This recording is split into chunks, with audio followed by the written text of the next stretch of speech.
Hello everyone, আমি পারমিতা। আজকে হচ্ছে পয়লা বৈশাখ, আমাদের বাঙালিদের শুভ নববর্ষ।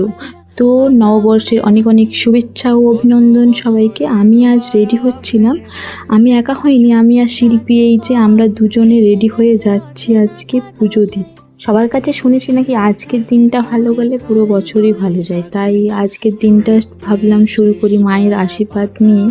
তাই চললাম আমরা রঘুনাথপুর বড় কালী মন্দির পুজো দিতে। বাসে উঠে ঢাক পেয়ে গেছিলাম, তো ঢাক একটু বাজিয়ে নিলাম, দিয়ে রাস্তাতে যাচ্ছিলাম। পৌঁছে গেছিলাম আমি আর শিল্পী দুজনেই। গিয়ে ফার্স্টে পুজোর কিছু জিনিস কিনে মন্দিরে যাই। আর মন্দিরে আজকে এত ভিড়, সবাই পুজো দিতে এসছে। দেখো মায়ের দর্শন ক্যামেরা ফোকাসই হচ্ছে না। তারপর মাকে একটুকু দেখে নিয়ে যে আমরা গেলাম পুজোতে। পুজো হয়ে গেছে দেওয়া। তারপর মন্দির থেকে বেরিয়ে যাই, আমার মায়ের কিছু ওষুধ নেওয়ার ছিল, ওষুধ নিয়ে চলো